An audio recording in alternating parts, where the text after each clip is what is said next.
Hey, it's Harry. So today what I want to talk to you about is leadership qualities. What are the qualities that make a leader so effective and be able to manage a team better and just be completely efficient? I'm speaking a little quiet today since my girlfriend's over there on the bed sleeping right now, or maybe she's pretending. Who knows? Anyways, so let's start with the first quality that I want to talk about. Let's talk about confidence. So confidence. Why is confidence so important? Now, now confidence in the business setting, you have to be able to make decisions. You have to be able to approach a problem or an issue with confidence. Be able to show that all the employees, people that are working under you or your team, for example, that hey, you're not just falling under pressure, and you're not just falling prey to it or losing your will as in a sense, right? So, where does confidence come from? Let's say in a business setting, confidence comes from competence, right? So, this is shout out to my mentor, Derek Moneyberg, for example. This is a quote from him that confidence is just a side effect of being competent. So, what you really want to chase instead of confidence is what you want to be able chasing competence. I always ask yourself, hey, how can I be more competent in this certain area? How can I be more confident? And when I'm more confident, that's when I'm going to be more confident. When I'm more competent, that's when I'm going to be more confident. So always be focusing on the right things, right? We talked about being process oriented, for example, right? Process orientation is basically focus on the process. The process is what's going to go and get you the results at the end of the day. So the right way to do things is always being process oriented and not necessarily goal oriented, because the process is what leads you towards your goal and your outcome that you want. So keep in mind, so competency is what you need to focus on. Now, second thing is being decisive. So decisiveness, right? Decisiveness basically means, hey, I make a decision, and I'm going to stick firm with that decision. Now, keep in mind, you might make the wrong decision, you might make the right decision. What matters is that you make a decision. Now, every time you make a decision that's wrong, for example, you're going to learn from that decision and move on from that, right? Always, no decision is a complete failure. All decisions, you always win no matter what decision you make because you learn from it, right? So look at it objectively. Don't lose your willpower. Don't lose your confidence because you made the wrong decision. Just focus on making a decision. Obviously, do your due diligence, do your work, what you need to do, obviously. Keeping that in mind, make the decision. So being decisive is a very important factor, a very important character trait in being an effective leader. Now, third thing I want to talk about is discipline. Discipline, right? So just being a disciplined person, you're gonna come off very disciplined to others, right? So when you come off disciplined to others, you're gonna motivate other people, your team in this instant, to also be more disciplined. So they're gonna have that willpower, they're gonna have that confidence, they're gonna have that drive to show up every single day and do their job as they're supposed to do.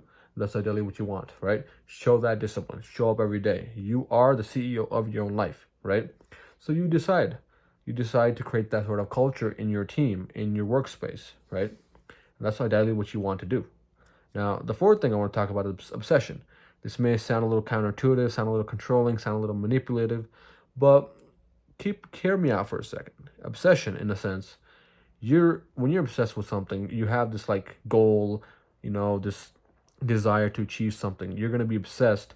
You're gonna be willing to work 80+ hour weekdays, right? 80+ hour weeks, like very long hours that most people are not willing to work. That's an important trait as well, right? You're gonna happily work those 80+ hours, 90+ hours, even more in many cases, right? So obsession is actually good when it comes to success. When it comes to business, obsession is actually a very useful character trait, right? So that's something you want to keep in mind, right? Now, I understand this fact that the word obsession can come with a few negative connotations here and there, which is understandable. But in this context, it totally applies, right? And it's actually more useful than harmful in this example that I gave, right? Now, the last thing is, let's say, having professional will, having personal humility and grace. So, why is that important?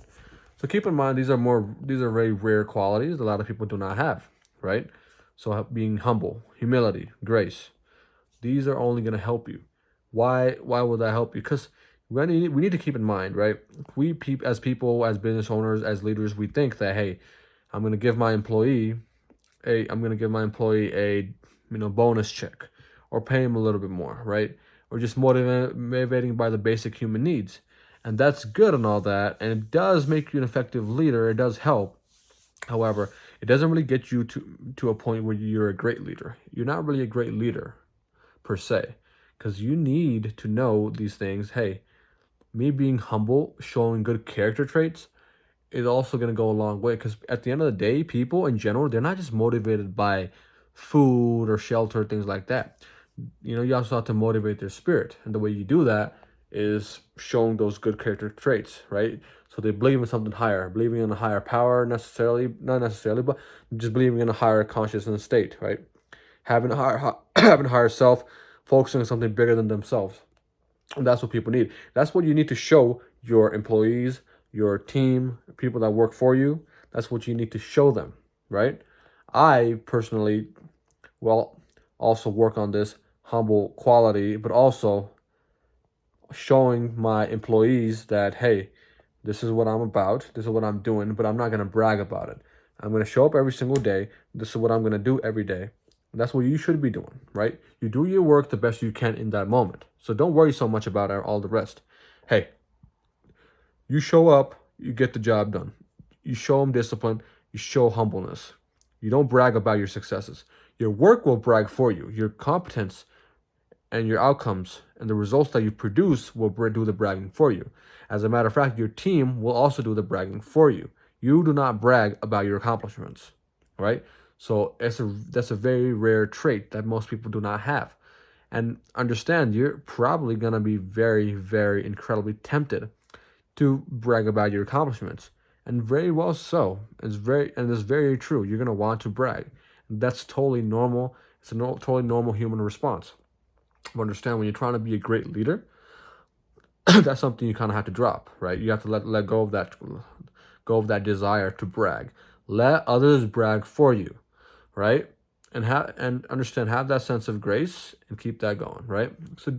So at the end of the day, like I said, keep these traits in mind, right? We talked about confidence, decisiveness, discipline, obsession, and having professional will, professional humility, plus grace.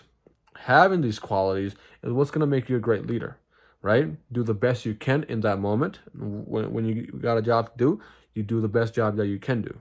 That's what you got to do, right? And keep that in mind. Be consistent with this. You're definitely going to get results. No doubt about it. Thank you.